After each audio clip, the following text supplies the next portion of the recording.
বিএনপির শত শত সন্ত্রাসী তারা গেট আটকে দেয়, তারা অস্ত্রাপ ভাষায় গালিগালাজ করে, তারা আমাকে হত্যার হুমকি দেয়, তারা আমাকে মেরে ফেলতে চায়, তারা সেখানেই আমাকে পিষে ফেলবে। তারা আমার দিকে তেড়ে আসছিল বারংবার, নানাভাবে হামলা করা, নানাভাবে মানুষদেরকে আহত করা, কেন্দ্রের পাশাপাশি যেতে না দেওয়া। এবং হারাগাছের আসলে ভোট কেন্দ্রের সামনে আপনারা সাংবাদিকরা খেয়াল করে দেখেছেন যে প্রত্যেকটা ভোট কেন্দ্রের সামনে বিএনপির শত শত নেতাকর্মীরা থেকে সেখানে উপস্থিত ছিল।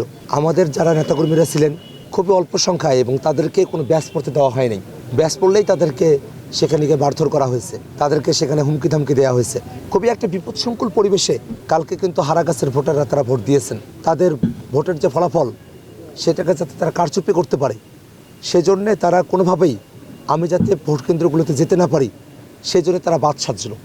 আমি যখন 5টার দিকে বিকেল 5টার দিকে হারাগাছ মডেল কলেজে আমি ভোটের ফলাফল জানার জন্য, অর্থাৎ কাস্টিং ভোট, তখনও পুরো ফলাফল এখনও প্রকাশিত হয়নি, কাস্টিং ভোট জানার জন্য যখন আমি সেখানে গিয়েছিলাম, বিএনপির শত শত সন্ত্রাসী তারা গেট আটকে দেয়, তারা অস্ত্রাপ ভাষায় গালিগালাজ করে, তারা আমাকে হত্যার হুমকি দেয়, তারা আমাকে মেরে ফেলতে চায়, তারা সেখানেই আমাকে পিষে ফেলবে। তারা আমার দিকে তেড়ে আসছিল বারংবার এবং সে সময়টাতে আর্মি এসে তারা তাদের দায়িত্ব পালন করে এবং সেই জায়গাটাতে সন্ত্রাসীদেরকে ছত্রভঙ্গ করে দেয়।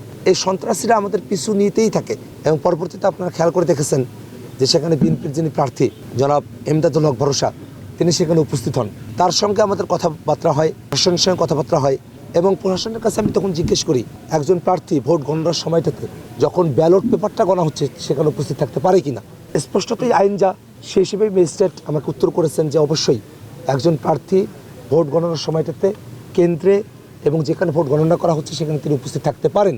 এবং সে সূত্রেই আমি আসলে হারাগাছের যে কেন্দ্রগুলো আছে সেই কেন্দ্রগুলোতে গিয়ে ফলাফলটা, অর্থাৎ কাস্টিং ভোট, তখনও পর্যন্ত কোন মার্কা কতটি ভোট পেয়েছে এটা তখনও পর্যন্ত জানা সম্ভবপর হয় নাই, কিন্তু কাস্টিং ভোট কত, অর্থাৎ কতজন ব্যক্তি ভোট প্রদান করলেন সেই বিষয়টা জানার জন্যই আমি কিন্তু কেন্দ্রগুলোতে গিয়েছিলাম। এবং সেটা খুবই শান্তিপূর্ণভাবে, আমার সাথে একটা গাড়ি, কখনো বা 2টা গাড়ি ছিল এবং সেই গাড়িগুলোতে 5 জন 6 জন করে 10-12 জনের মতো আমরা মানুষ ছিলাম।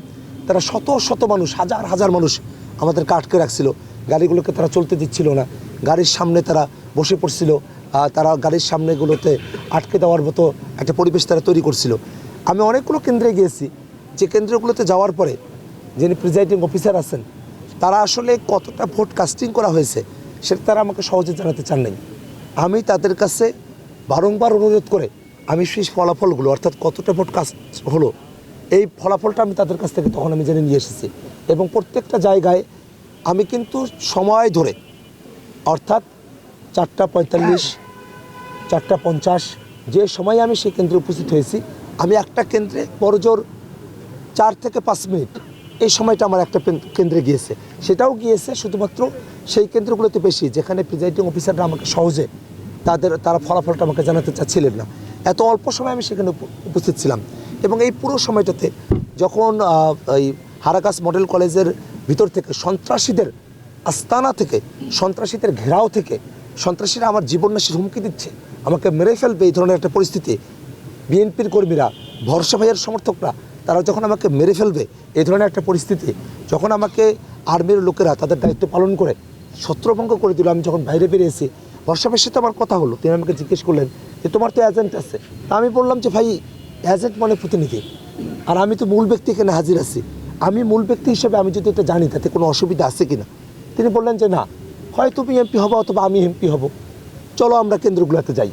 আমি কিন্তু তাকে সাথে নিয়েই পরের কেন্দ্রগুলোতে আমরা গিয়েছি। আমরা যখন খুব অবাক হয়ে খেয়াল করলাম যে আমরা যখন দরদি স্কুলে আমরা কেন্দ্রগুলোতে আমরা গিয়েছি, একই সঙ্গে আমরা কিন্তু যে প্রিজাইডিং অফিসারের যে রুম সেই রুমে কিন্তু আমরা একই সাথে প্রবেশ করলাম। সেই রুমগুলোতে বিএনপির এজেন্টরা আছে, আমার এনসিপির, আমার শাপলাকলি মার্কার এজেন্টরা সেই কেন্দ্রগুলোতে নাই, তাদেরকে বের করে দেওয়া হয়েছে already. Well done, side by side, free.